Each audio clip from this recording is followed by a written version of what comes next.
escolhida, um anjo vem ante a humanidade em singela maternidade. Ó Senhor, seja a tua vontade. Serva sou de todo amor que me cabe.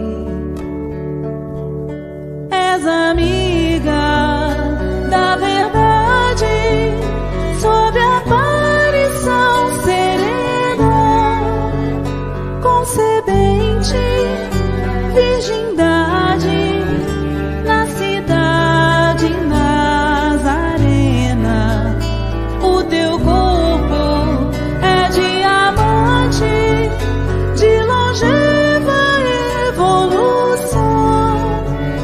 Nele gerarás o teu filho, divindade dimanante. Boa nova, ave, ó cheia de graça, pelo Pai foste escolhida. Um anjo vem ante a humanidade em singela maternidade. Ó Senhor, seja a tua vontade. Serva sou de todo amor que me cabe. Alegrai-vos, Galileia, Samaria, Cafarnaum. Ó Jerusalém, exultai também pelo fruto de Maria. Boa nova,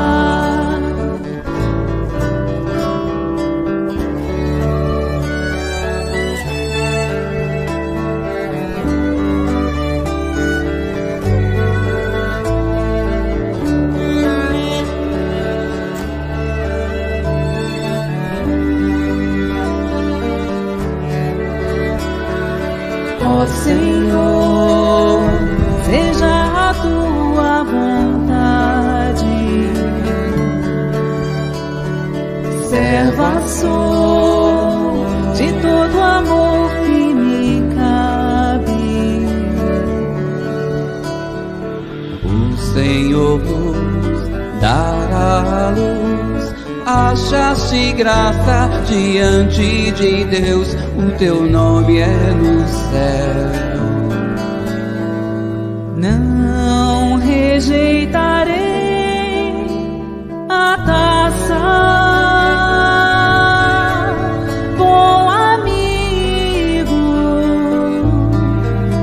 Gabriel.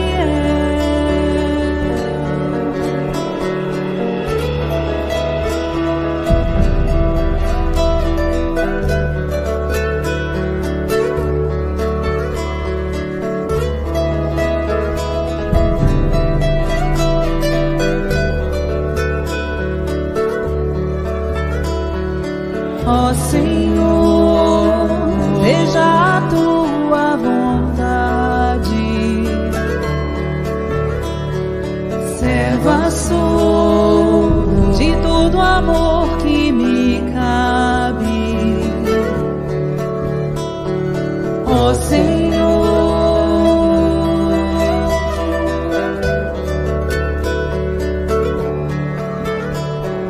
serva sou.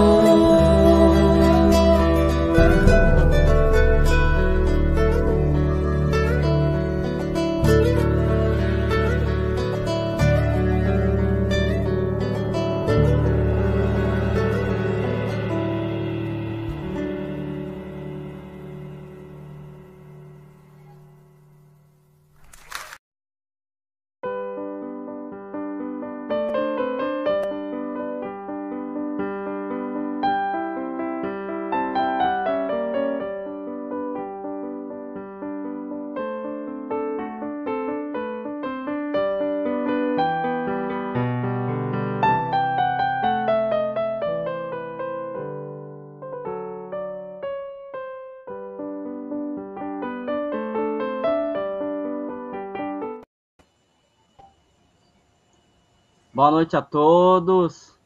Sejam bem-vindos à sala virtual do IGESE, em parceria de transmissão com a Rede Amigo Espírita, Web Rádio Fraternidade, Centro Espírita Chico Xavier, aqui de Santos, Rádio Portal da Luz e TV Goiás Espírita, onde estudamos a obra Evolução em Dois Mundos, psicografia de Chico Xavier e Valdo Vieira, pelo espírito de André Luiz, né, com a supervisão de Emmanuel, com o nosso professor, o nosso amigo de todas as horas. Seja bem-vindo, Otacílio, muito boa noite.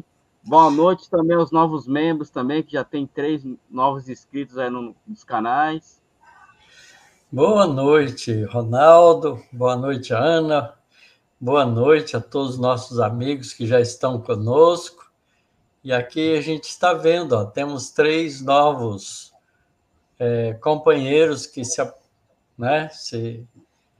identificam hoje: o Ismael Costa Ramos, a Jaque Zago, a Avani Moura Belém Rabelo, além dos nossos amigos queridos que já estão conosco já há muito tempo: a Osmarilda, a Antônia, a Selva Braseiro, o Silvinho, o Francarlo. Aqui o Silvinho é a família, né? São os 3 lá que são amigos nossos e estão aqui sempre conosco. A Cássia, a Selva, Valéria, Patrícia, Diná, Vera, Maria Macchiori, Luciene, a Ana Sintra, a Marilda, a Kátia, que está sempre conosco também, Marisa, Helena. Muito bom, está todo mundo aí com a gente, o Luiz Erlan, Valdiceia, Rafael, Kátia. A Kátia está sempre aí presente, marcando. É de Salvador, né, professor? As ideias ótimas que ela sempre tem, ela é estudiosa da doutrina. A Silvia Aparecida, o Anselmo, a Deise, Oswaldo Gomes, Rosângela, Maria Lúcia, a Lalá, Graça Reis, a Nilce, né? O José Soares, Mari Totti, acho que eu já tinha visto o nome dela, não me lembro. Mas está conosco também já, é verdade. Mara Cristina, Marília, Gilberto, muito bom, todos vocês aqui conosco. Hoje nós vamos estudar um tema interessante, que é a linguagem dos desencarnados. Não é um tema muito curioso para nós. É curioso até o título, né, professor? É. Até o título é curioso, mas a gente vai ver que isso tem uma importância muito grande. Nós vamos comentar isso daqui um pouco. Mas vamos fazer a nossa prece, né, para começar. E hoje nós vamos envolver, então, nossos irmãos do Rio Grande do Sul, das regiões que estão aí alagadas, onde esse pessoal todo está experimentando uma prova difícil, não é, de perda das coisas materiais, perda dos suportes, né, do cotidiano da vida. E é muito difícil passar por essas experiências e manter o equilíbrio e a confiança em Deus. Porque todos nós, quando passamos muitas dificuldades, nós achamos, né, que Deus esqueceu de nós. E, obviamente, que isso não pode ser verdade, porque Deus, que é amor e providência, não nos esquece nunca. Essas experiências, por mais duras que elas sejam, são experiências de crescimento e também de desafio para que nós sejamos solidários uns com os outros, porque todos nós temos que arregaçar as nossas mangas e ajudar naquilo que está no nosso alcance, fazendo pelos nossos irmãos que estão sofrendo o melhor que a gente puder. Então, vamos descer das forças superiores da vida, que emanam de Deus, os recursos espirituais necessários para que todos os nossos irmãos que estão passando por essas experiências difíceis possam se manter firmes, corajosos, confiarem em Deus e saberem que essas experiências não são experiências de punição, de erro, qualquer que seja, porque Deus não nos pune, Deus nos ama. Mas são experiências de crescimento para todos nós, para nós repensarmos as nossas vidas, perguntarmos para cada um de nós o que nós viemos fazer nesse planeta, o que significa a vida material, qual é a busca dos valores que devemos priorizar no cotidiano de nossos dias. Querido Pai Celestial, derrame, Senhor, sobre todos os corações aflitos o carinho, o amor, a força, a coragem, o bom ânimo para o recomeço a todos esses nossos irmãos. E a todos nós que estamos aqui protegidos, não é? Nas nossas casas, nas nossas cidades, que possamos ajudar os nossos irmãos com os recursos que pudermos oferecer, Senhor. Orando por eles, mas também disponibilizando aquilo que a gente puder em benefício do recomeço de todos os nossos irmãos. Aqueles que foram envolvidos na desencarnação, que possam estar sendo recebidos pelos Espíritos bondosos, mensageiros de teu amor, para que possam, superando essa fase da transição da vida física para a vida espiritual, compreenderem com os olhos do Espírito as experiências passadas, Senhor, como recursos de crescimento. Ajude, Senhor, especialmente aqueles que estão desaparecidos, muitas vezes vivos no corpo físico, mas desesperados por se encontrarem sozinhos. Que eles possam ser encontrados, Senhor, o quanto antes, para que possam, agasalhados, também terem a coragem do recomeço. Abençoe, Senhor, nosso estudo da noite. Que nós possamos ser sempre solidários como uma única família, espíritos que vivemos no planeta Terra. Que assim seja, Senhor. Assim seja. Então vamos lá, professor. Segunda parte, capítulo 2, linguagem dos desencarnados. Desencarnados. Então, começa com uma pergunta, né? Como se caracteriza a linguagem entre os espíritos? Então, para a gente começar a compreender isso, vamos primeiro tentar compreender como se caracteriza a linguagem entre os encarnados. Eu não sei se vocês já pararam para pensar nisso, mas é curioso quando a gente encontra duas pessoas de origem chinesa conversando em chinês, em mandarim, e a gente ouve aquele conjunto de sons, não é? As gesticulações que eles fazem, as expressões faciais, e a gente não entende nada. A gente fica pensando, será que isso é uma linguagem? Como é que pode ser? Aí a gente vê os japoneses fazendo a mesma coisa, os coreanos, né? O pessoal da Tailândia, da Indonésia, um árabe, né? Conversando com outro árabe, e a gente fica prestando atenção na sonoridade, mas a gente não entende coisa nenhuma, né? Imagino que eles também ficam atônitos quando veem a gente conversando, falando, gesticulando, rindo, e eles sem saber o que significa cada uma das coisas que nós estamos falando. Então, a gente, a rigor, vê que nós temos de inúmeras formas de nos comunicarmos. A linguagem nossa é tão variada que é muito difícil a gente saber todos esses idiomas, aprender todos esses idiomas, para que eles possam fazer significado para nós. Mas uma coisa a gente sabe dessa conversação, que a gente vê todas as criaturas fazendo, é que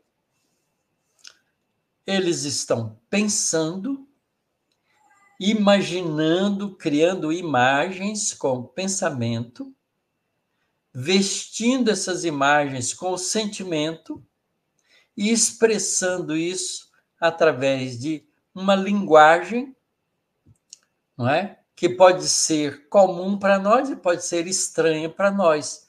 Mas se a gente pudesse ver as imagens dos pensamentos deles e os sentimentos, a gente ia se identificar logo, porque a gente ia perceber, não é, que as imagens criadas são parecidas com a nossa. Por exemplo, quando eu falo assim, vamos pensar numa casa. Cada um de nós imagina uma casa diferente. A casa que eu estou imaginando agora não é igual à casa que vocês estão imaginando. Mas todo mundo está imaginando casa. Então, é claro que a casa de cada um de nós tem uma casa colorida de uma maneira, não é? Com a feição de uma maneira, mas todo mundo lembra que é uma casa. Então, a imagem transmite a ideia muito melhor do que um conjunto de palavras, um conjunto de frases, uma linguagem simbólica que a gente estabelece através de letras ou ideogramas, né? E a gente conjuga essas letras e ideogramas para formar as frases, as ideias que a gente está querendo expressar. Então, há uma linguagem universal, que é a linguagem das imagens. Se a gente pudesse, ao invés de ouvir, ver a imagem mental criada durante a conversação, a gente se comunicaria uns com os outros sem problemas maiores. Não é verdade isso? Vocês não concordam comigo? Mas ver um coreano conversando com outro coreano, para nós não faz sentido nenhum. Imagine que quando eles veem a gente conversando, também não faz sentido nenhum. Mas a gente já sabe que isso é uma linguagem estabelecida ao longo do processo evolutivo dos diferentes povos que isoladamente foram criando seus recursos de comunicação. Então, quando a gente passa para o mundo espiritual, quando o nosso corpo morre, como é que a gente se comunica no mundo espiritual? Obviamente que a gente vai ter que compreender que a gente vai ter que, na região do mundo espiritual, nas proximidades de cada uma das cidades e dos povos, a gente vai ter que ter colônias espirituais que falam a mesma língua para receber os espíritos que estão deixando o corpo físico, voltando para o mundo espiritual e que precisam ser compreendidos imediatamente por causa dos reflexos mentais articulados durante 50, 60, 100 anos, durante a vida toda, e obviamente que a gente passa para o mundo espiritual usando o mesmo procedimento. É claro que eu quero ser recebido por pessoas que falam português, que vão comunicar comigo, que eu vou entender o que eles estão falando e que eles vão entender o que eu vou falar. Tá certo? Então, a linguagem dos desencarnados é também tão variada quanto a nossa. Mas, se no mundo espiritual a gente tiver um jeito de ver as imagens mentais que cada um projeta de si mesmo, a gente pode conversar uns com os outros, mesmo falando línguas diferentes. Então, essa resposta que o André Luiz vai dar aqui para nós vai dar uma ideia para a gente como é que isso se passa no mundo espiritual. Então, ele começa dizendo assim: incontestavelmente, a linguagem do espírito é, acima de tudo, a imagem que exterioriza de si próprio. Então, isso também é uma concordância nossa. Nós também achamos isso. Porque se a gente pudesse ver a imagem que estão sendo mentalizada por cada um de nós, eu falo casa, eu imagino uma casa, todo mundo vê uma casa, né? Se todo mundo vê o meu pensamento, ele vai ver a casa que eu imaginei, não é? Mas quando eu falo, todo mundo, vamos pensar numa casa, a gente vai ter casas de todas as variedades possíveis. Então, incontestavelmente, a linguagem do espírito é, acima de tudo, a imagem que exterioriza de si próprio. Isso ocorre mesmo no plano físico, em que alguém, sabendo refletir-se, necessitará poucas palavras para definir a largueza de seus planos e sentimentos, acomodando-se à síntese, que lhe angaria maior cabedal de tempo e influência. Mas para nós é muito mais difícil, porque nós não sabemos ainda perceber com clareza aquilo que as pessoas estão querendo dizer. A gente tem que parar para pensar, escutar com atenção e parar para pensar naquilo que o outro está falando. Círculos espirituais existem em planos de grande sublimação, no mundo espiritual superior, nos quais os desencarnados, sustentando consigo mais elevados recursos de riqueza interior, pela cultura e pela grandeza moral, conseguem plasmar com as próprias ideias quadros vivos que lhes confirmem a mensagem ou o ensinamento, seja em silêncio, seja com a despesa mínima de suprimento verbal, falando pouco, em livres circuitos mentais de arte e beleza, tanto quanto muitas inteligências infelizes, treinadas na ciência da reflexão, conseguem formas de telas aflitivas em circuitos mentais fechados e obsessivos sobre as mentes que magneticamente se jugulam a elas. Então, veja que essa linguagem, no mundo espiritual, continua sendo uma linguagem espiritual feita por ideias, mas a gente, no mundo espiritual, em lugares mais avançados, a gente pode ter belezas de comunicação por linguagens precisas e preciosas, cheias de riqueza e de beleza. Enquanto que no mundo espiritual inferior, muitas vezes, mentes já treinadas, podem projetar ideias obsessivas, telas horríveis de impressões que amedrontam as pessoas que percebem essas ideias, essas imagens mentais. Então, de acordo com o mesmo princípio, espíritos desencarnados, em muitos casos, quando controlam as personalidades mediúnicas que lhes oferecem sintonia, operam sobre elas à base das imagens positivas com que as envolvem do transe, compelindo-as a lhes expedir os conceitos. Aqui a gente pode fazer um parêntese para entender isso aqui melhor. Mas vamos ler a frase seguinte para a gente, então, concluir essa ideia. Nessas circunstâncias, expressa-se a mensagem recebida pelo médium pelo sistema de reflexão na mente do médium, em que o médium, embora guardando o cérebro, o córtex encefálico, parcialmente anestesiado por ação magnética do comunicante, do espírito comunicante, lhe recebe os ideogramas, as ideias mentais, as imagens mentais, e os transmite com as palavras, com a verbosidade própria do próprio médium. Então, o espírito projeta para ele a ideia, pensamento, o espírito capta essa ideia, pensamento, o espírito do médium, e transforma, aí utilizando o córtex encefálico, na verdade, através de um sistema de reflexão, utilizando os recursos memorizados já existentes na mente do médium, ele então veste aquelas ideias, pensamentos do espírito com os ideogramas próprios do médium e transmite com as palavras que lhes são próprias. É assim que o mesmo espírito que se comunica lá na Coreia, o médium vai falar coreano, e aqui no Brasil vai falar português. Porque os ideogramas são do médium.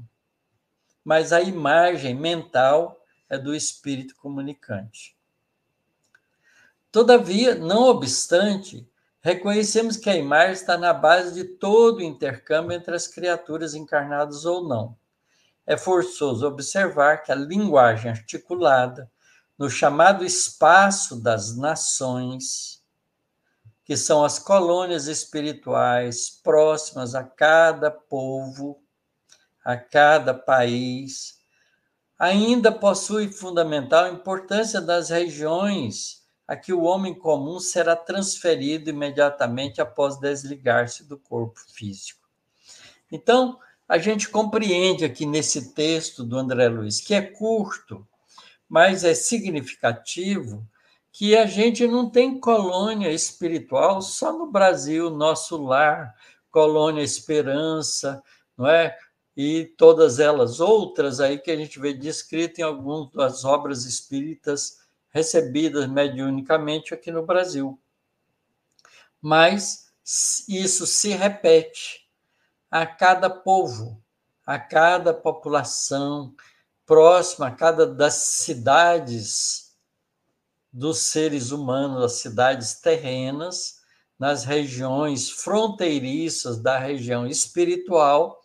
Colônias espirituais são formadas pelos espíritos bondosos de cada povo, não é? E espíritos bondosos vão além fronteira, porque eles se comunicam entre eles já, porque são espíritos mais evoluídos e conseguem conversar psiquicamente uns com os outros através das imagens mentais que projetam um do outro.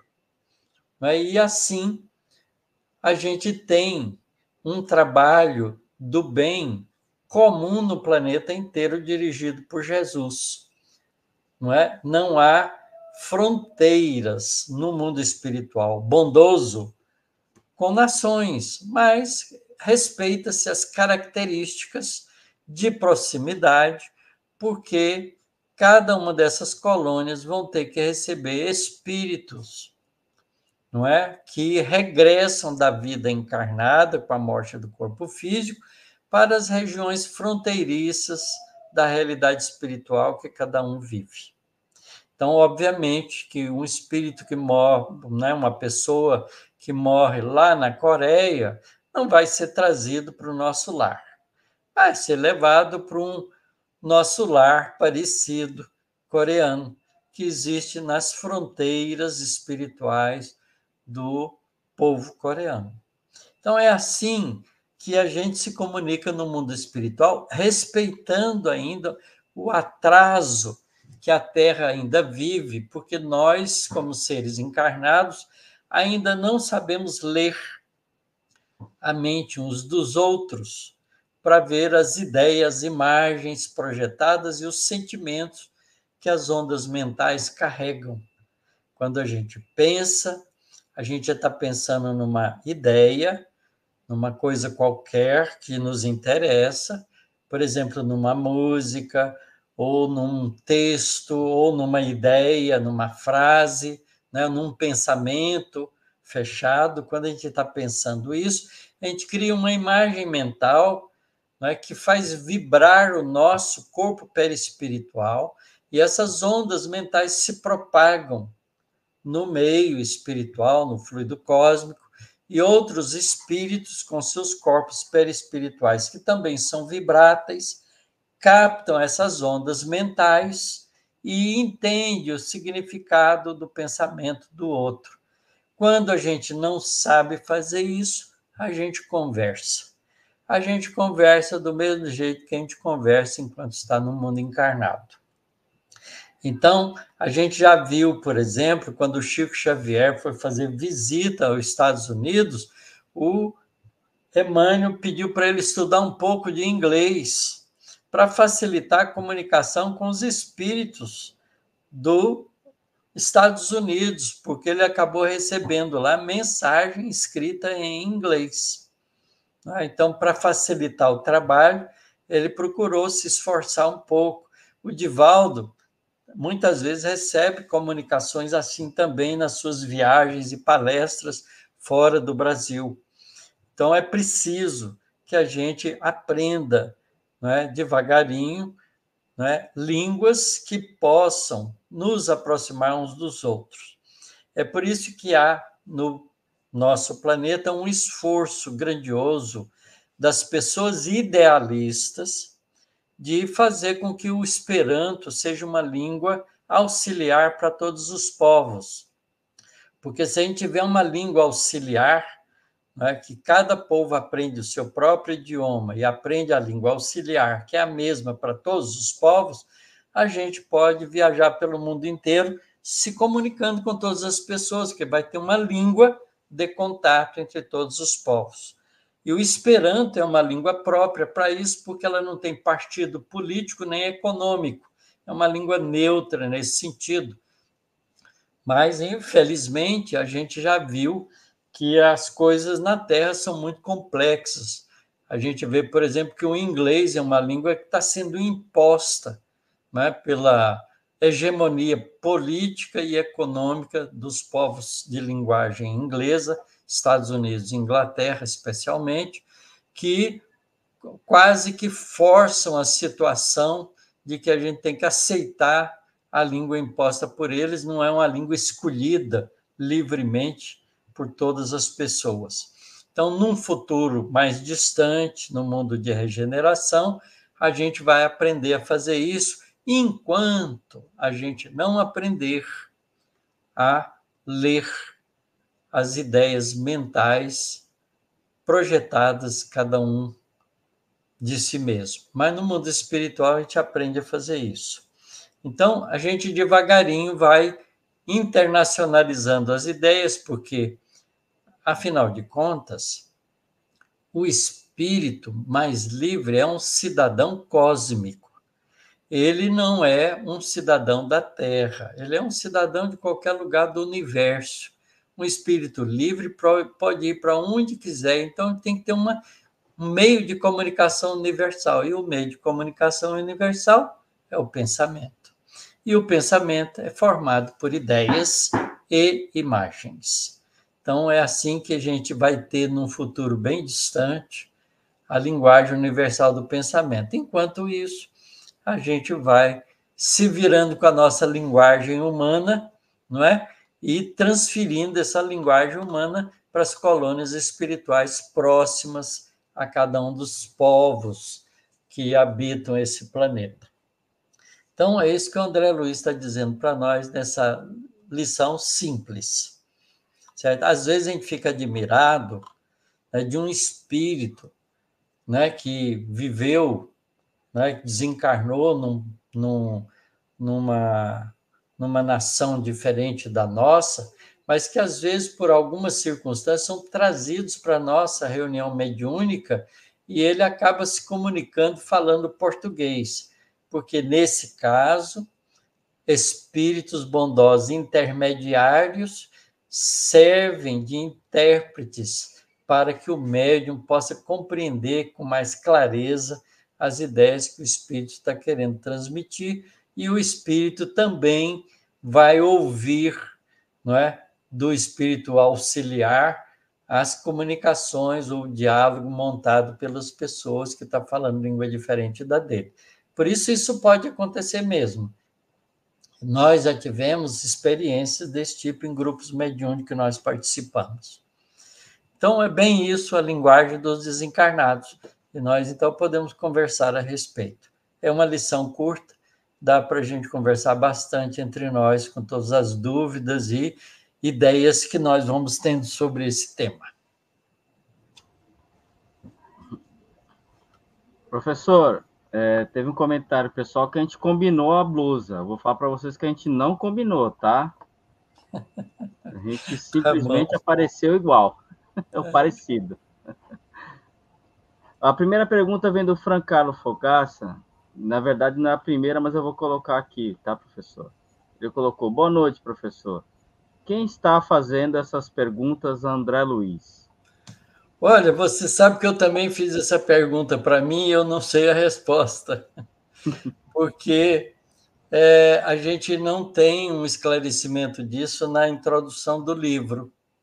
Então, provavelmente, essas perguntas deve ter sido feita talvez pelos próprios médiuns, talvez pelo Valdo Vieira, que tinha curiosidade ainda, né? E estava convivendo com a doutrina espírita junto com o Chico. Pode ser que essas perguntas tenham vindo também dos grupos que trabalhavam, né, da casa espírita que o Chico e o Valdo frequentavam. Então, eu não sei dizer com clareza, porque a gente não tem um esclarecimento no próprio livro a respeito. O prefácio, a introdução, não fala sobre isso. A segunda pergunta, professor, é do Benedito Leite da Silva, lá de Três Lagoas, Mato Grosso do Sul. A linguagem universal dos espíritos é a expressão do pensamento?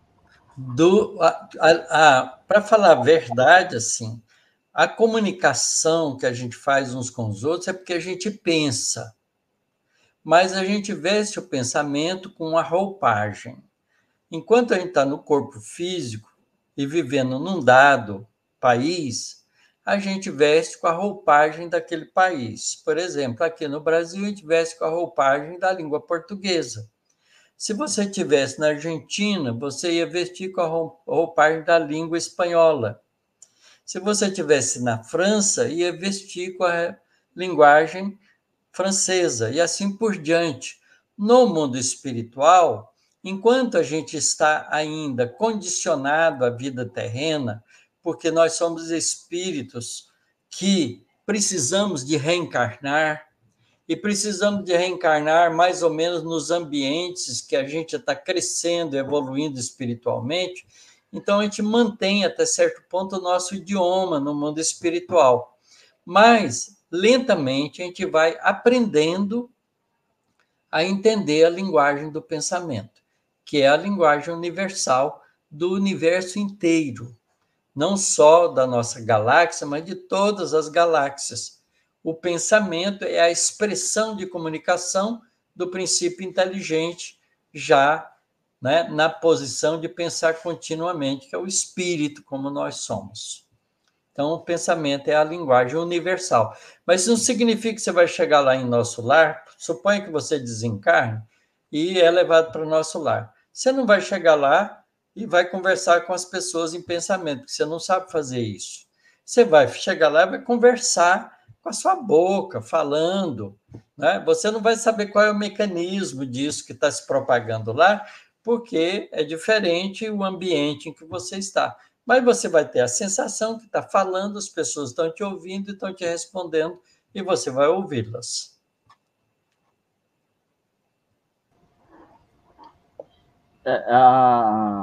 A fala, então, professor, quando a gente desencarna, ela vai ser ainda a nossa maneira comum de se comunicar, né? Porque falam que a comunicação é pensamento a pensamento, né?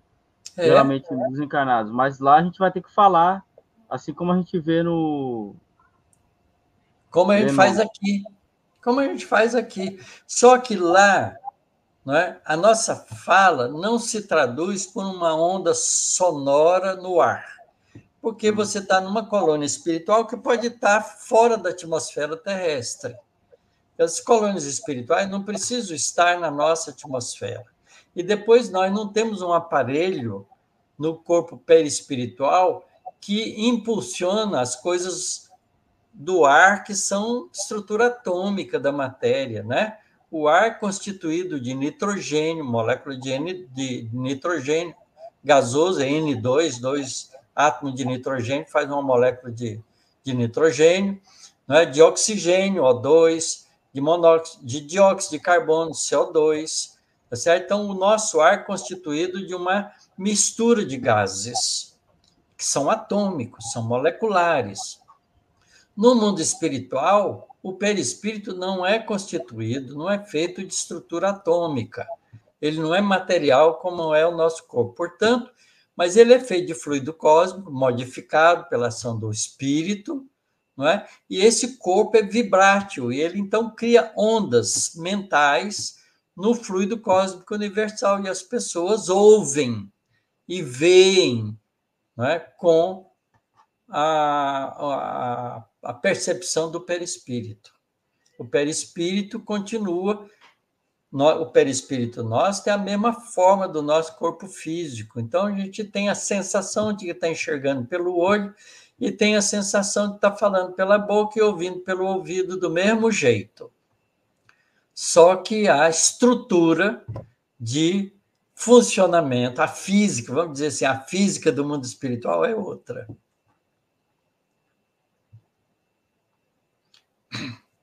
Está sem som. Eu entendi, mas é um pouco ainda complexo, né, de processar na mente, né? Mas assim, a gente vai ter, é como se a gente enxergasse, a gente falando, gesticulando, né, óbvio, mas a gente não vai estar enxergando com os olhos, não vai estar ouvindo com os ouvidos e não vai estar falando com a boca, né? Assim. A gente vai ter a sensação de que está fazendo tudo isso. A gente não vai notar a diferença. A gente só vai começar a notar a diferença quando a gente começar a prestar atenção e querer entender o mecanismo. Aí a gente vai sutilizando a nossa capacidade. Você vê que o André Luiz demorou um tempo. Quando a gente lê a série André Luiz, a gente vê que ele demorou um tempo para ir compreendendo essas coisas. Por exemplo, ele olhava para uma pessoa, um médium, por exemplo, e não via detalhe nenhum. Ele teve que fazer um treinamento num laboratório do mundo espiritual de nosso lar, tá certo? Para aguçar a capacidade de percepção visual dele, para poder ver a epífise brilhando, para ver a aura dos espíritos, para ver a aura das pessoas, dos encarnados, tá certo? Então, ele teve que fazer um treinamento para olhar a cabeça, o cérebro, a mente do espírito encarnado e também do espírito desencarnado. A gente vê isso muito nas obras mais adiantadas dele, tanto no livro Libertação, A Evolução em Dois Mundos, A Vida Continua, a gente vê claramente ele mostrando essa habilidade que ele desenvolveu lá. Mas a gente vai chegar lá sem essas habilidades. A gente vai ter que aprender. Sigamos. E tem um comentário aqui, professor, da Kátia. O médium ostensivo sabe bem que essa descrição de André Luiz, nesse último parágrafo, é a mais pura verdade que se realiza durante o trânsito, principalmente sendo médio de psicofonia. É assim mesmo. Olha, Kátia, essas experiências são incríveis e são gratificantes. Nessa mesma semana, na terça-feira, eu estava numa reunião mediúnica, eu participo de uma reunião mediúnica toda segunda e toda terça. Na segunda é um trabalho de atendimento desobsessivo e na terça é um grupo de estudo e prática mediúnica. E aí, eu percebi num determinado momento a presença de um espírito que eu conheci encarnado aqui. Tá certo? Eu senti a presença, eu não sei dizer para você como é que eu identifiquei, porque eu não identifiquei ela, que se identificou para mim. Aí eu comentei com uma outra pessoa que tem mediunidade mais fácil do que eu, disse para ela assim, olha, fulano está aqui e está querendo comunicar, vê se você dá uma força aí para ele. E ela ficou assim, mas logo eu não sei se eu vou conseguir. E o espírito acabou se comunicando através de mim mesmo, porque essa outra pessoa era ligado a esse espírito quando estava encarnado, então ela precisava conversar e dialogar com ele, e fez isso através do meu recurso mediúnico. Então, é uma coisa curiosa, porque você, de repente, sabe que o espírito está ali e que ele quer comunicar. E eu não vejo, eu só percebo. Eu não sei como é que a gente percebe, a gente percebe pelas vibrações psíquicas, mentais do espírito que está ali se aproximando, né? E chamando a atenção mental da gente. E aqui tem um comentário do Oswaldo Gomes, professor. Se nós, encarnados, comunicássemos por quadros vivos, muita verdade viriam à tona. Muito sentimento é escondido ainda para a nossa proteção. É verdade, você tem plena razão em falar isso, Oswaldo, porque a gente camufla no corpo o estado emocional da gente. Às vezes a gente está sorrindo para uma pessoa, né, batendo no ombrinho dela, fala assim, como é que vai você? Mas se for inimigo, né, se está com raiva dele, fala assim, como é que vai você? Mas está desejando que ele se estrepe na vida, né? Então, a gente ainda esconde a nossa falsidade no corpo físico, mas no mundo espiritual não tem jeito, porque o que a gente pensa, a gente faz vibrar o corpo perispiritual e as pessoas que estão próximas percebem. Então, no mundo espiritual não dá para enganar, mas no mundo físico dá para enganar.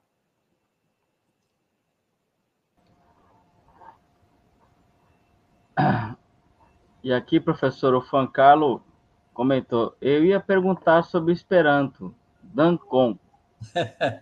De nada. O Esperanto é uma língua interessante. Eu já estudei um pouco também, não fui muito dedicado, porque tinha outras coisas para fazer, mas a minha esposa, que está no mundo espiritual, estudou bastante Esperanto. É uma língua muitíssimo inteligente, muito interessante. A pessoa que construiu, porque é uma língua idealizada, construída por um médico polonês chamado Luiz Lázaro Zamenhof, não é? Ele fez a língua, quando ele tinha 15 anos, ele já tinha a estrutura da língua pronta. Aí o pai dele brigou com ele, porque ele queria que ele estudasse medicina, em vez de ficar perdendo tempo com aquelas coisas, pegou todos os escritos dele e queimou. Aí ele estudou medicina, terminou e fez a língua de novo. E aí começou a utilizar e fazer divulgação do idioma. É uma língua muito interessante, porque é uma língua regular, estruturada, e não tem exceções. Tem 16 regras e não tem exceções. E a maneira de construir, de falar, escrever e ouvir é a mesma. Você ouve e sabe escrever. Tá certo? E sabe o que está sendo dito, porque é fácil. A pronúncia é a mesma para todo mundo. Então, é uma língua interessante que podia ser, de fato, uma língua auxiliar. As Nações Unidas faz propaganda, né, e desenvolve, tomou o Esperanto como uma língua internacional, mas os Estados Unidos e a Inglaterra boicota nas Nações Unidas a divulgação do Esperanto, porque eles querem que o inglês seja a língua universal. Enfia pela goela abaixo de todo mundo. Eu já ouvi falar, mas nunca conheci não, professor. Vou procurar dar uma olhada agora para ver se a gente aprende um pouquinho mais. Em 6 meses, você aprende muito bem a estrutura da língua inteira. Aí, se você desenvolver vocabulário e fizer exercício, você vai falar, vai escrever. E tem muito esperantista no mundo todo. Certo? E aqui uma colocação da Selva. Eu sou uruguaia, mas trabalho em centro espírita no Brasil. A psicofonia e na psicografia, as mensagens são em português. No início ficou difícil escrita, não entendia bem o que tinha escrito. Ela colocou, estudei português e ficou bem mais fácil. É verdade. É isso mesmo, Selva. Parabéns para você, continue firme, porque você está ajudando muita gente com isso. Pode estar certo. A Lala colocou assim, professora, eu tenho 2 perguntas. Vamos lá. 1. Se no plano espiritual os pensamentos são imagens, então o espírito não tem privacidade com seus pensamentos? Beleza essa pergunta, Lala. É isso mesmo. Não dá para esconder nada no mundo espiritual. Essa é a coisa mais chocante para nós. Porque a gente chega do lado de lá e não dá para camuflar o que a gente quer parecer ser sem ser. Tá certo? A gente é o que é. A realidade no mundo espiritual é muito clara. Então, há uma passagem no livro Nosso Lar muito interessante mostrando isso. O André Luiz, junto com acho que é Narcisa, eu não lembro, que trabalhava lá nos serviços, né, de auxílio, lá, posto de auxílio, lá onde ele começou o trabalho espiritual dele ali, trabalhou bastante e tal, num dia, aí eles dois saem para dar uma descansada e andam e vão até perto da periferia de Nosso Lar, num lugar fronteira, regiões já umbralinas. E, de repente, aparece ali um espírito de uma mulher lamentando, reclamando, pedindo ajuda, que ela estava sofrendo, que ela merecia uma coisa melhor, que ela precisava ser acolhida e tal, não sei o quê. E o André Luiz começa a se condoer dela. E aí a amiga que tinha mais experiência do que o André Luiz fala assim, olha, André, espera um pouco, vamos chamar o guarda, né, a pessoa de responsabilidade de olhar ali as fronteiras para ver se ela pode ou não entrar. A gente não tem o poder de fazer isso, mesmo porque, se você observar cuidadosamente no corpo perispiritual, no corpo dela, você vai ver que ela está cheia de manchinhas, não é? Olha bem para você ver. Aí a mulher começa a ficar encabulada, porque ela começa a perceber que eles estão descobrindo o que ela era, e aí chama a pessoa, né? Narcisa pensa, e o espírito vem e dialoga com a mulher, né? E vê logo que ela não podia entrar, porque ela era, na verdade, ela já estava tentando falsear a ideia de uma necessitada, mas ela estava cobrando os direitos de ser uma pessoa feliz, porque ela ajudou muita gente na Terra enquanto ela estava encarnada, porque ela era uma enfermeira que fazia aborto nas mulheres que não queriam ter filhos. Então, cada uma daquelas manchinhas no corpo perispiritual dela era o rosto de um neném que ela tinha matado. Então, veja que não dá para esconder, certo? Então, quando ela percebe que eles descobrem a situação dela, ela começa a xingar todo mundo ali que estava ali e sai resmungando e vai embora. Então, no mundo espiritual, não dá para enganar. Só engana espíritos que são ainda atrapalhados, atrasados, né? Por isso a gente precisa de proteção espiritual. Mas para a gente ter proteção espiritual, a gente precisa trabalhar no bem, merecer. E a segunda pergunta dela, professor: quem nasceu em um país e desencarna em outro país, esse espírito vai para qual colônia espiritual? Ele vai para aquelas que tiver os espíritos mais afim com elas. Tá certo? Que pode ser o país novo, mas pode ser o país anterior. Isso depende da situação, porque a gente também nunca sabe por que a gente, às vezes, sai de um país e vai morar no outro. É porque a gente já tem história nos dois. Então, a gente pode tanto ir para um quanto para outro, não há problema, porque não precisa de passaporte no mundo espiritual, precisa de valores, né, para serem atendidos dentro da lei de causa e efeito e do mérito. E aqui é uma pergunta da Selva, professor. Quando nós ouvimos alguém falar e sentimos que não é verdade o que diz, é que percebemos os sentimentos da pessoa ou seria intuição? Muitas vezes a gente percebe o sentimento da pessoa, que ela não está sendo verdadeira. A gente, muitas vezes, tem essa percepção. As pessoas que são mais sensíveis têm essa percepção, são mais experientes, elas têm um pouco dessa percepção, certo? E muitas vezes também pode estar recebendo a ajuda de algum espírito que está protegendo a pessoa.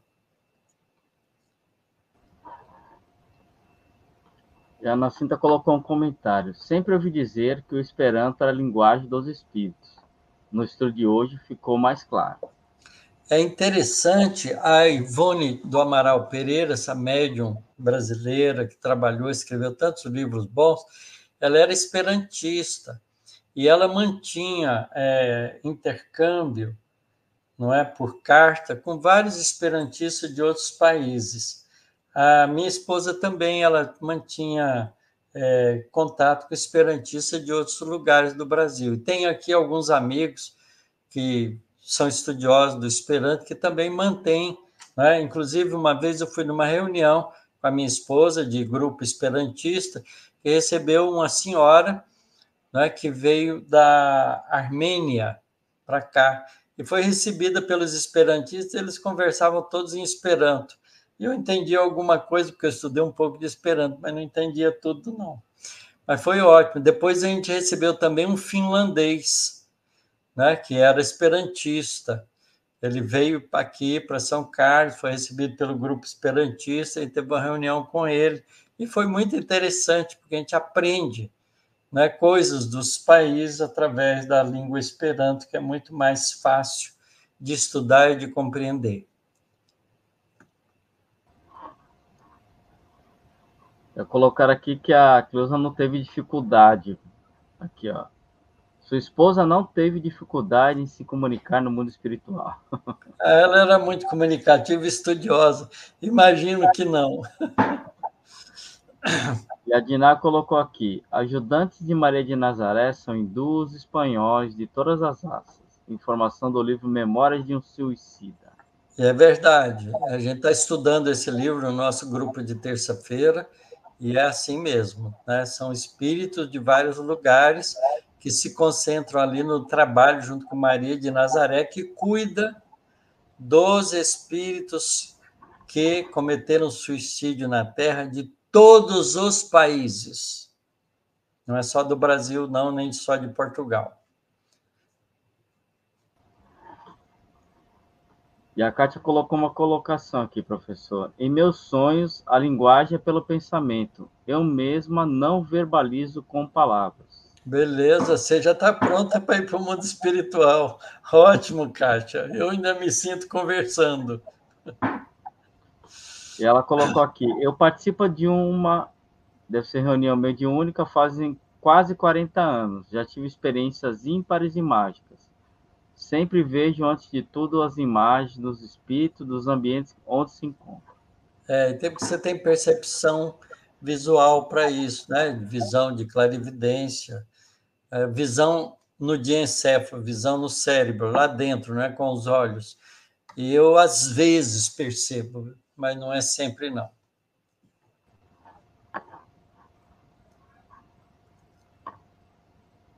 A Maria das Graças Conceição perguntou: professor, como fazer para entender o que os espíritos estão falando? Eu ouço muito como se fosse uma reunião, mas não entendo. É difícil, é porque você tem que se sintonizar com o espírito, né? Para poder perceber as ideias, pensamento deles. E aí transferir isso para a sua linguagem, utilizando os seus reflexos, né? Pelo sistema de reflexão, como diz o André Luiz, que é o que você já tem armazenado na sua memória de encarnado, né? Que está no nosso córtex encefálico, que está parcialmente, né, em desuso enquanto você está em transe mediúnico, porque no transe mediúnico a gente se afasta, a gente se emancipa parcialmente do corpo físico, sem perder contato com o corpo físico. A gente emancipa parcialmente do corpo físico para que, como com o nosso corpo perispiritual, a gente entra em entendimento com o espírito comunicante. O Erasto, no Livro dos Médiuns, diz isso muito claro: a comunicação de um espírito com o encarnado é perispírito a perispírito. Porque é assim que os espíritos se comunicam no mundo espiritual também. O corpo perispiritual é um instrumento de comunicação dos espíritos.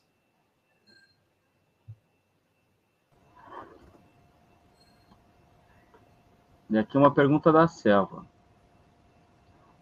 Já me aconteceu várias vezes na reunião mediúnica que o outro médium está recebendo comunicação e eu já sei de antemão o que o comunicante vai dizer. Poderia explicar, professor? Sim, isso a gente vê no livro Nos Domínios da Mediunidade, quando André Luiz descreve né, as pessoas sentadas à volta da mesa, numa reunião mediúnica, como todos eles ficam interligados mente a mente, numa corrente de luz mental, não é luz física, luz mental, que une a cabeça de todos aqueles que estão ali em sintonia. E um espírito, para se comunicar, ele tem que entrar naquela corrente psíquica. Quando ele entra, não é aproximando de um dos médiuns para se comunicar, ele não é detetado só pelo médium, ele é detetado por todos se estiverem atentos a isso.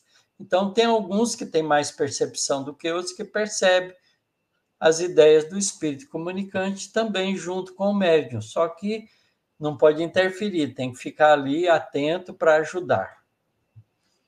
Isso é natural acontecer, Selva. É porque num grupo mediúnico, todos nós estamos interconectados mentalmente uns com os outros na reunião mediúnica.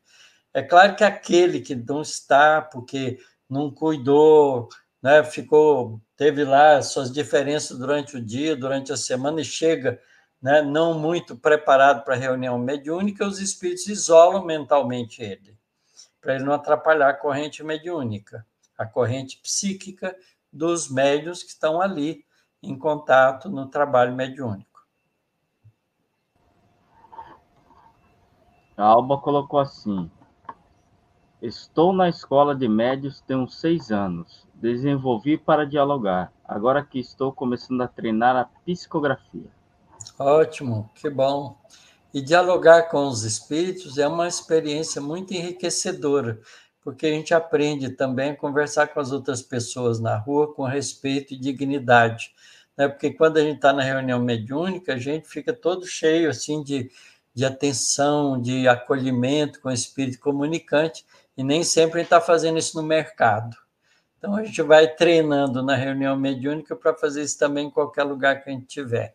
Muito bom. Trabalho de diálogo com os espíritos é uma experiência enriquecedora.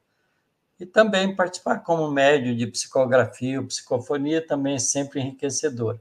Eu diria que há também um tipo de médium que a gente às vezes não dá valor, mas que é o médium que está ali, ele não tem mediunidade ostensiva, mas tem uma capacidade psíquica boa de concentração, tem amor no coração, e ele sustenta a qualidade da reunião com seus bons pensamentos e suas boas vibrações. Ele é tão importante quanto qualquer um dos outros. A Ângela colocou: todos somos médiums. Sim. Você sabe por que todos nós somos médiums, Ângela? Por esse é um afirmativo que Kardec faz no Livro dos Médiuns. Todos nós, de alguma forma, somos médiums. E aí ele define o médium como sendo aquele que, de alguma maneira, percebe a presença dos espíritos, se comunica com eles e transfere essa comunicação para os homens. Então, tem médiums em diferentes níveis de percepção mediúnica. Mas a gente é médium porque a gente é espírito. Porque um espírito no mundo espiritual se comunica com outro espírito pelo corpo perispiritual. O médium também tem um corpo perispiritual. Ele tem um corpo físico, mas também tem um corpo perispiritual. E se ele treina, não é, a emancipar-se parcialmente do corpo físico, ele entra em comunicação com os espíritos, porque ele está com seu corpo perispiritual meio desligado do corpo físico, como a gente acontece durante o sono. E aí, nesse parcial transe, fica fácil perceber os espíritos, o espírito que está endereçando a gente uma comunicação. Então, todos nós somos médiuns por isso, porque todos nós somos espíritos.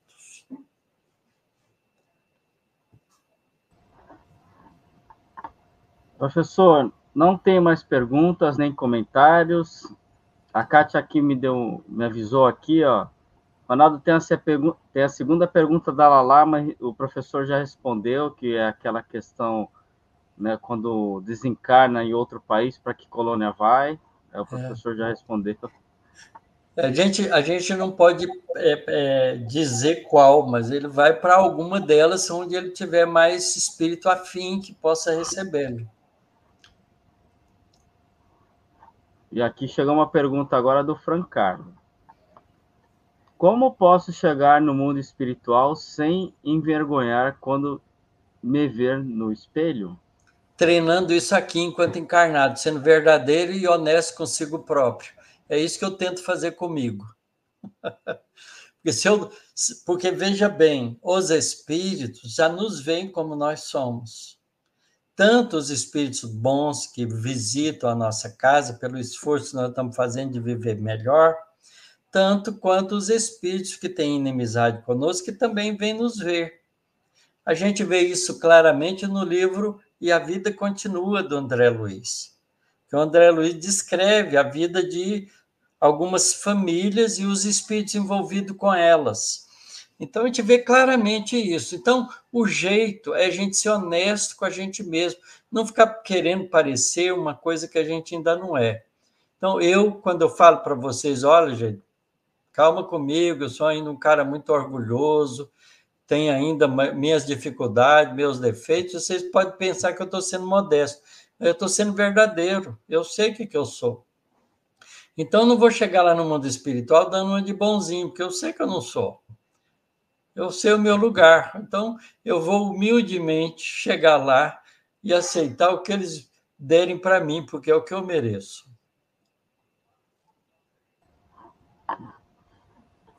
Professor, aqui a Ângela perguntou, professor, quais os tipos de mediunidades que existem?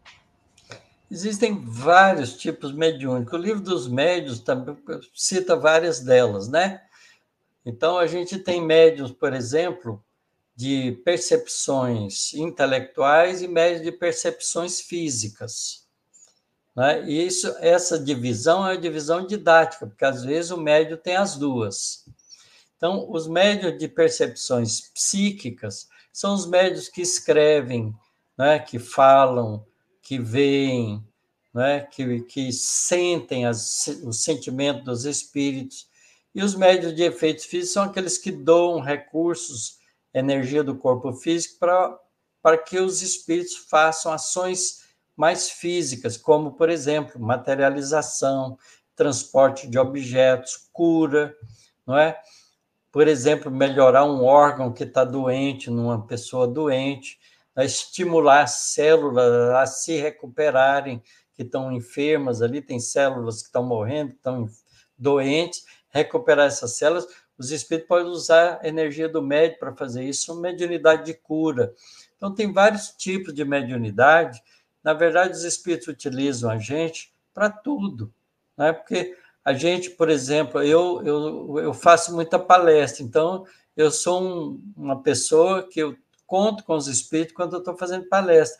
Muitas vezes eu falo ideias, vem na minha cabeça, né, frases inteiras, ideias que eu não tinha pensado antes, que não são minhas, são de algum espírito que está me ajudando ali na fala. Então, são médiuns que utilizam, né, que está servindo de intérprete das verdades espirituais.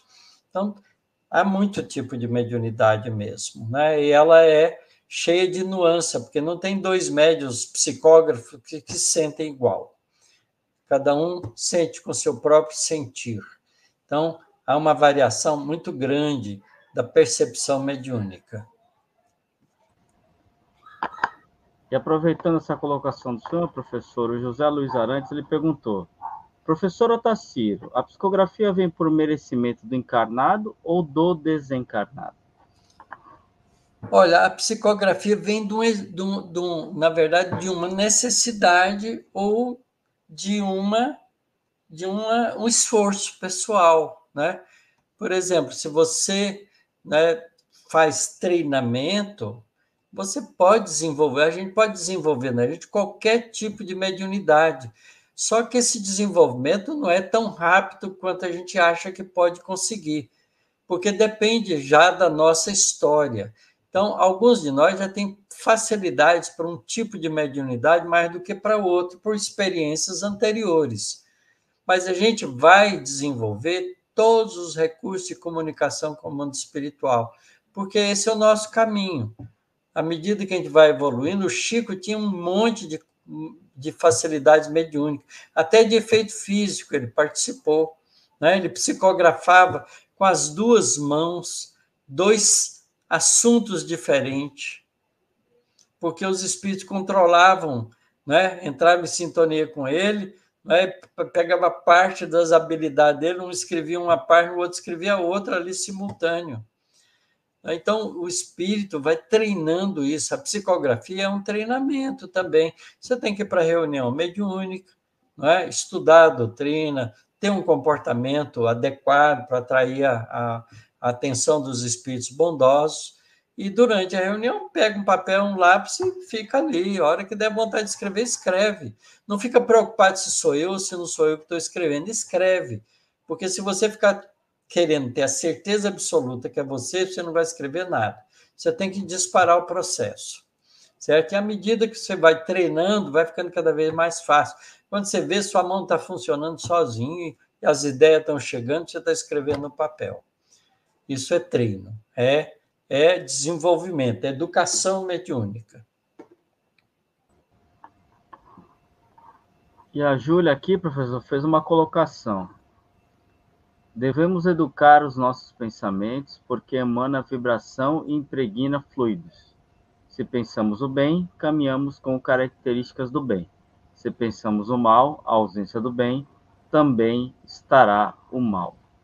É isso mesmo, Júlia, porque o nosso pensamento é uma forma de expressar nossas energias. As nossas energias mentais, que tem 2 características.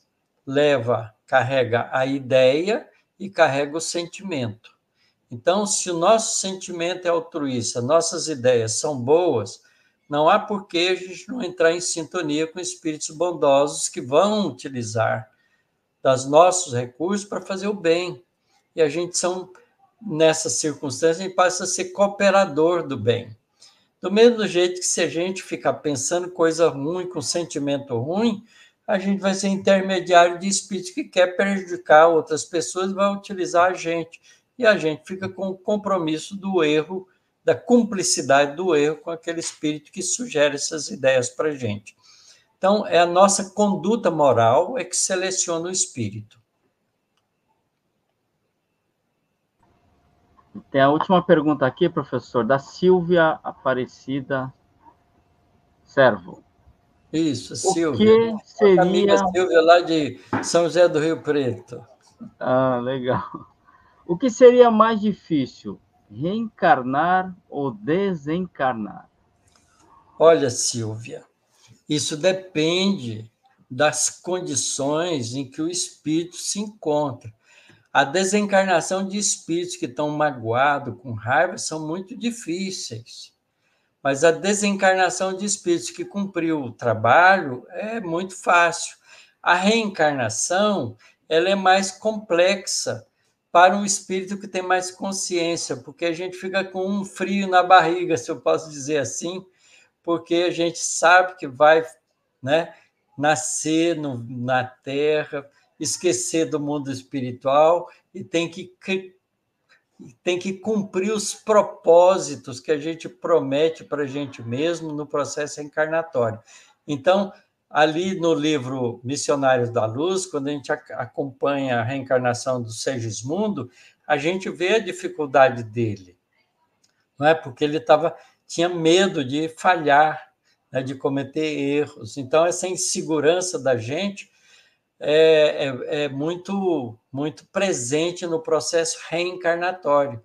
Mas, se a gente cumpre o processo desencarnatório, é suave e tranquilo, porque a gente volta para o mundo espiritual com a consciência tranquila e abraçado pelos amigos bondosos que nos acompanharam na nossa trajetória, que estão felizes conosco porque a gente cumpriu bem. Mas se a gente não cumpriu, a gente fica temerário também, porque vai ficar envergonhado diante daqueles que nos tutelaram a reencarnação e a gente pisou na bola com eles. Então, isso depende do espírito.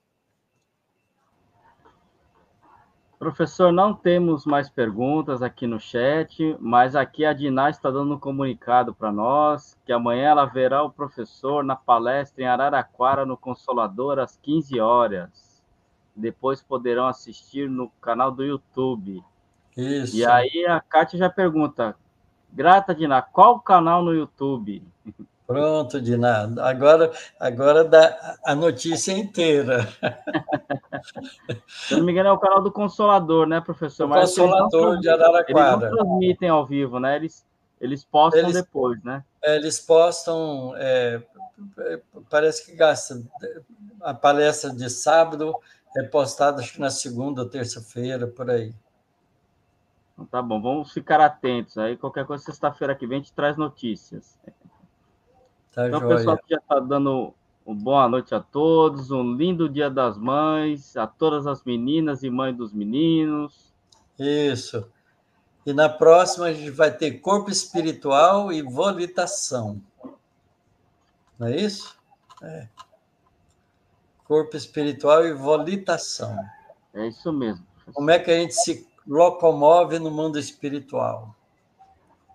Isso aqui é muito bom. Olha, volitação a gente já faz durante o sono físico, viu? Muitos de nós.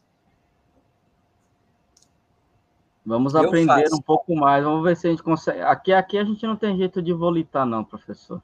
Hein? Nesse plano agora encarnatório, a gente não consegue volitar, não. Vamos ver se a gente consegue no plano. Aqui é meio difícil. Mas olha, daqui um pouco a gente vai ter drones individuais aí carregando a gente pelo ar, hein? Se prepare. Tenho coragem não, professor. Eu tenho. Vai ser muito divertido.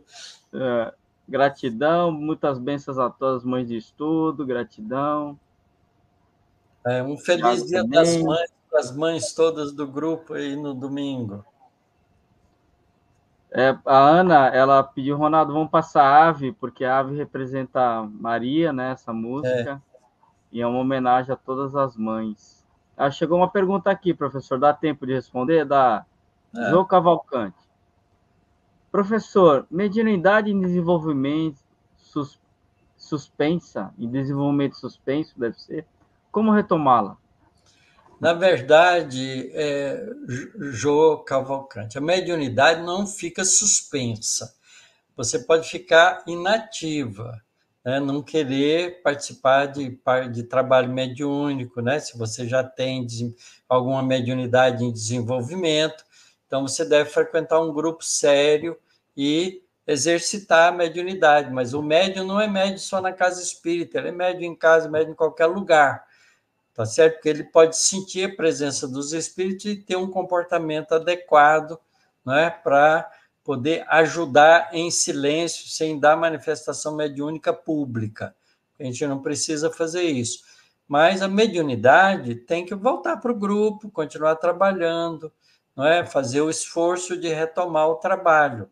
Se for necessário, refazer uma disciplina, de participar de um curso primeiro, porque o curso sempre ajuda no processo, além de dar as informações, você já pode ter, mas ela também ajuda você a se disciplinar e entrar num grupo novo. Então, vale a pena você fazer esse esforço e retomar o trabalho mediúnico. Eu nunca deixei, eu gosto muito de mediunidade, acho mediunidade, o laboratório mediúnico, um grupo mediúnico é um lugar de aprendizado e de aprender a servir o próximo também de maneira discreta. Então, eu acho muito bom, nunca deixei de participar. Desde meus 18 anos e meio de idade que eu participo de reunião mediúnica, desde os 19 anos de idade. E aqui chegou outra pergunta, né? Acho que é do José Luiz. Acho que é uma pergunta. Professora Tassiro, para conhecer o nosso mentor, existe alguma técnica ou não é possível? Olha, o mentor, quando ele quer que você o conheça, ele se apresenta. Então, a gente não precisa conhecer o mentor da gente, não. Eles é que decidem isso. Eu não conheço meu mentor até hoje. Certo? Eu sei que ele tem muita paciência comigo, isso sim. Mas não sei quem ele é, não. Ele nunca se identificou para mim. Professor, se ele tem paciência com o senhor, com você, imagine conosco. Ele tem paciência com nós todos, eles são muito bondosos. A Joana perguntou: gostaria de saber sobre ectoplasma. Eu também gostaria, Chico. Ectoplasma, para mim, ainda é um mistério, viu? Eu sei que é uma energia do corpo físico e que ele está basicamente no citoplasma das células, mas eu não sei de que ele é constituído. Eu nunca pude ter uma experiência com materialização onde eu pudesse examinar as coisas com cuidado. Então, eu não posso responder para você. E a gente tem pouca literatura a respeito, né? Então, eu não sei se ectoplasma já foi examinado em laboratório de química para saber de que ele é constituído, se é que ele é constituído de matéria que possa ser examinada assim. Mas eu não sei, é uma energia que o médium doa, que tem que ver com o fluido vital do corpo físico e que está, na verdade, distribuído no citoplasma, na parte líquida das células, do interior das células. E aqui, professora, a Valdicea também colocou assim: eu também vou ver o seu Otacílio. Isso mesmo, seu Otacílio. O Otacílio só não precisa nem do seu. E a Diná colocou que postam depois de uns 3 dias. E aqui a Marília colocou no YouTube Palestra Espíritas ou Consolador. Ótimo. Então, professor, agora é só palavras de gratidão, de agradecimento, de Feliz Dia das Mães. Isso, eu agradeço a todos vocês também. Muito obrigado por serem meus companheiros de estudo. Gratidão, gratidão, a Selva, a Kátia. A Ana Cita concordou comigo, coitado de nós, Ronaldo. Ana. Chegou a pergunta da Lala aqui, professor. Professor, por que o espírito normalmente se apresenta no escuro? Não necessariamente. É porque a gente que se predispõe, não é, a isso, porque a gente para de distrair com as coisas que a gente está vendo e se dedica, sintoniza para perceber os espíritos. O problema é muito mais nosso do que deles. Às vezes, eu estou no meu trabalho durante o dia, fazendo alguma coisa, eu sinto um espírito chegar por trás de mim e me abraçar. Aí eu paro, dou uma atenção para ele, agradeço, tá certo? E continuo o meu trabalho. Então, eles aparecem de dia também. A Ana Cintra aqui, ó, professor, colocou: ser mentor do professor deve ser tranquilo demais. Eita, esse é o grande engano. Eu dou trabalho, você pensa que não? Dou trabalho. Ainda tem muitas falhas. A Kátia colocou que no livro Materializações Luminosas, de Ranieri, tem bastante informações sobre o ectoplasma. Tem mesmo. Então, professor, chegamos ao final de mais uma aula. Gostaríamos aqui de agradecer a todos vocês pela companhia, pelas perguntas, pelos comentários, né, por essas emanações de gratidão, de bênção, de comunhão aqui entre irmãos que somos, né, nesses estudos que estamos fazendo aqui com o professor. A Rosângela aqui também colocou sobre o Dr. Hernani Guimarães Andrade, tem 2 obras que falam sobre ectoplasma, teoria corpuscular do espírito, perispírito e alma. Então, queremos agradecer a todos vocês pela companhia, desejar um feliz Dia das Mães para todas as mães, para todas as pessoas que fazem esse papel de mãe, também, que tem muitos pais que são mães, né, professores? Tem bastante, então, que vocês tenham realmente um grande dia, que possamos celebrar, não somente nesse dia, mas todos os dias, né, as responsáveis por a nossa chegada no planeta Terra, nessa encarnação, né, professor? Isso. Então, vamos fazer a nossa prece? Vamos lá, vamos agradecer a Deus. Elevemos nossos pensamentos, os nossos sentimentos de gratidão a Deus, nosso Pai, a Jesus, nosso Mestre, nosso irmão, nosso amigo, a toda espiritualidade bondosa que nos ampara, que nos acolhe, agradecendo a oportunidade de estarmos aqui reunidos esta noite, bebendo desta fonte de sabedoria, trazida às nossas mãos pela espiritualidade, pelos espíritos de André Luiz e Emmanuel, através de Chico e Valdo. E também agradecer ao professor por poder compartilhar conosco todo esse conhecimento que ele adquiriu. Que possamos, unidos aqui em pensamento, em sentimento, emanar vibrações de otimismo, de esperança, a todos os nossos irmãos do Rio Grande do Sul que estão passando por essas dificuldades, estas aflições. Que essas vibrações possam ser usadas pela espiritualidade para acalentar seus corações, para contribuir, para diminuir suas aflições,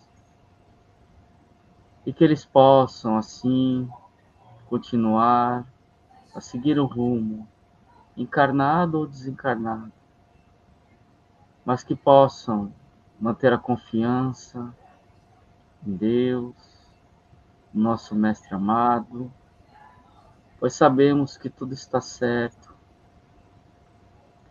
e não cai uma folha de uma árvore sem que o Pai saiba. Ampara também, Pai, a todas as mães, a todos aqueles e aquelas que exercem esse papel tão fundamental para todos nós. Sem elas, nós não existiríamos nesta forma hoje que estamos, neste plano físico, neste planeta abençoado. Então, que elas possam, aquelas que estão na nossa tela mental, receber nosso carinho, nosso abraço e todo o nosso amor, toda a nossa gratidão, e que elas possam se sentir abraçadas por todos nós. Obrigado, Mestre querido, por estarmos aqui caminhando, aprendendo juntos, e que possamos estar aqui reunidos na próxima semana para mais uma aula. Que assim seja. Assim seja. Obrigado, meus amigos. Uma boa noite, um excelente final de semana, um bom Dia das Mães e até a próxima semana. Fiquem todos com Deus.